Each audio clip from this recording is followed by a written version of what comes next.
এত গরমের মধ্যে যে আমরা কিভাবে টিকে আছি শুধুমাত্র আমরাই জানি। আজ বানিয়েছিলাম আম পান্না। আম পান্নাটা কিন্তু দারুণ হয়েছিল। তোমরা কিন্তু বাড়িতে অবশ্যই ট্রাই করতে পারো। এত ভালো যে বাড়িতে বানানো যায়, খেয়ে শরীর আর মস্তিষ্ক সবটাই ঠান্ডা হয়ে গেছে।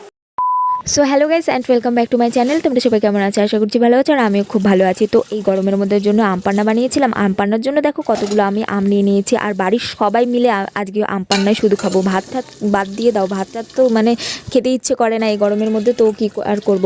তো আমগুলো দেখো ভালো করে ধুয়ে তারপরে সেদ্ধ করে নিয়েছি। এখন হচ্ছে এই আমগুলো আমি হচ্ছে ছাড়িয়ে নেব। তো খোসাগুলো ছাড়াতে গিয়ে যাচ্ছিলাম, তখনই দেখি যে আম শুদ্ধা একদম খোসা চলে আসছে। তো জানি না কেন যে হচ্ছিল, তো আমি ভাবলাম যে থাক এরকম হলো, খুলে খুলে রেখে দিই। তারপরে চামচ দিয়ে আমি হচ্ছে যে খোসার মধ্যে যে আমগুলো লেগেছিল সেই আমগুলো হচ্ছে চেঁচে নিয়ে নিব। আর এই গরমের মধ্যে আমি অনেক শরবতই খেয়েছি, কিন্তু এই আম পান্না কোনো দিন খাইনি। অনেক শরবত বলতে এই যে ধরো হচ্ছে বেলের শরবত, এই আখের রস, তারপরে হচ্ছে এই লেবুর শরবত, এগুলো হলো মোটামুটি অনেক খেয়েছি, কিন্তু এই আম পান্না আমি প্রথমবার খাচ্ছি। আগে খেয়েছি কি না আমি হচ্ছে জানিও না, হয়তো পরের জন্মে আমি মানে আগের জন্মে আমি খেয়েছিলাম, এই জন্মে আমি খাইনি সত্যি কথা বলতে। তো ভাবলাম যে না, ইউটিউব দেখে একটু আম পান্নাটা বানানোই যায়।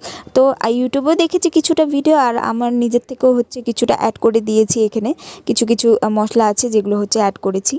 আর তোমরা কে কে আম পান্না শরবত খেয়েছো আমাকে কিন্তু কমেন্ট বক্সে অবশ্যই জানিও। আমি কিন্তু অনেক মানে জানার ইচ্ছুক হয় যে আমার সাবস্ক্রাইবার হচ্ছে কি মানে কি করে না করে, কোথার থেকে দেখছে আমার ভিডিও, বা হচ্ছে কোথায় থাকে, বা হচ্ছে তারা খেয়েছে কি না, সেটা আমার খুব জানতে ইচ্ছা করে। প্লিজ তোমরা কমেন্ট বক্সে অবশ্যই জানিও।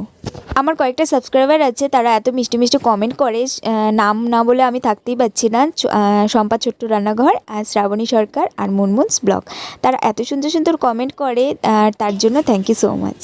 দেখো আমগুলো কিন্তু পুরোপুরি ছোলা হয়ে গেছে। এখন আমি আমগুলো হচ্ছে একটা চামচের সাহায্যে সেই আমের যে অংশটা আছে সেগুলো আমি বের করে নিচ্ছি, আর খোসাটা কিন্তু ফেলে দিচ্ছি।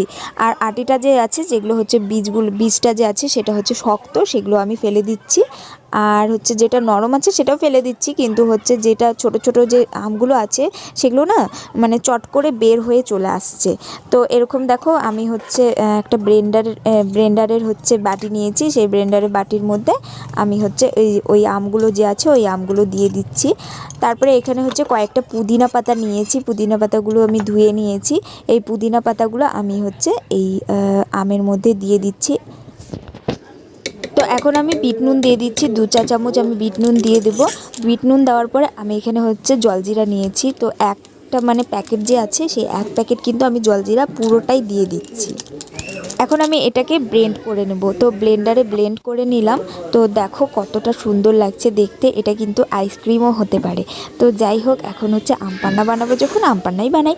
তো আম পান্নার জন্য আমি কয়েকটা হচ্ছে কাঁচের গ্লাস নিয়ে নিয়েছি, আর এখানে হচ্ছে লবণ নিচ্ছি একটা প্লেটের মধ্যে। লবণ আর বিট নুন না সরি জলজিরা, আর হচ্ছে লাল লঙ্কা যে গুঁড়ো প্যাকেটটা আছে সেটা নিয়ে নিলাম। নেওয়ার পরে ভালো করে মিক্সড করে নিচ্ছি। এখন আমি একটা কাচের হচ্ছে গ্লাস নিয়েছি। নেওয়ার পরে দেখো আমি হচ্ছে মানে ডেকোরেশন করার জন্য আমি হচ্ছে এই গ্লাসটার মধ্যে না অত ভালো লাগেনি, সেজন্য আমি কী করলাম, একটা হলো লেবুর টুকরো নিয়েছি। লেবুর টুকরোটা হচ্ছে কাচের গ্লাসের যে চারপাশটায় সেই গোল করে আমি হচ্ছে রসটা লাগিয়ে নিলাম। আর এখন হচ্ছে দেখো কত সুন্দরভাবে কিন্তু ডেকোরেশনটা হয়ে গেছে। তো এরকম করে হচ্ছে পরপর আমি হচ্ছে 3টে বড় গ্লাস নিয়ে নিয়েছি।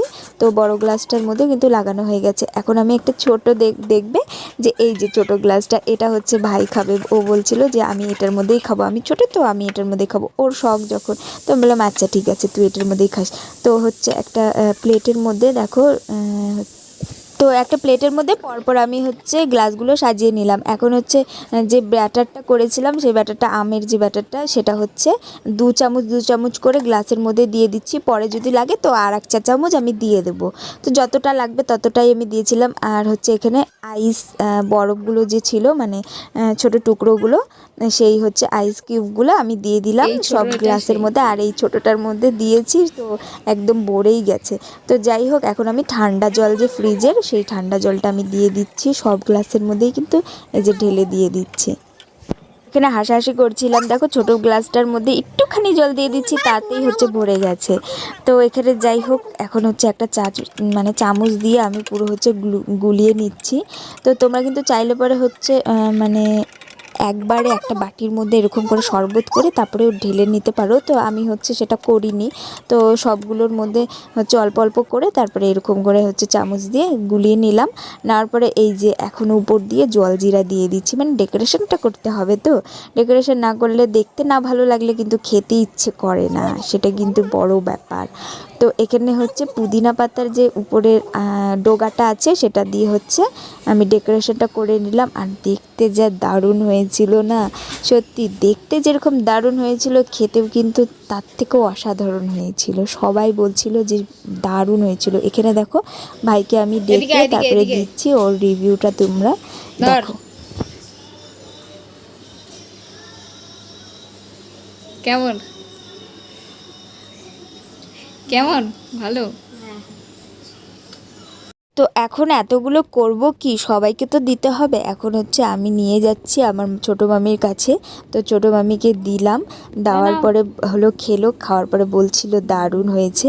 তারপরে এখন হচ্ছে আমি হলো আরেকটা গ্লাস নিয়ে নিয়েছি, সেটা হচ্ছে আমার মাকে দিলাম। মা বললো বাহ, এই গরমের মধ্যে কি সুন্দর একটা ভালো কাজ করেছিস তুই। তো আমিও এখানে খেলাম, আর কিন্তু দারুণ হয়েছিল। চলো তাহলে ভিডিওটা এখানে শেষ করে দিচ্ছি। ভিডিওটা তোমাদের কেমন লাগলো অবশ্যই কমেন্ট বক্সে জানিও। ভিডিওটা ভালো লাগলে লাইক, কমেন্ট, শেয়ার এবং সাবস্ক্রাইব করে ফেলো আমার চ্যানেলটা। চলো টাটা, দেখা হচ্ছে নেক্সট কোনো ভিডিওতে। সবাই ভালো থেকো এবং সুস্থ থেকো।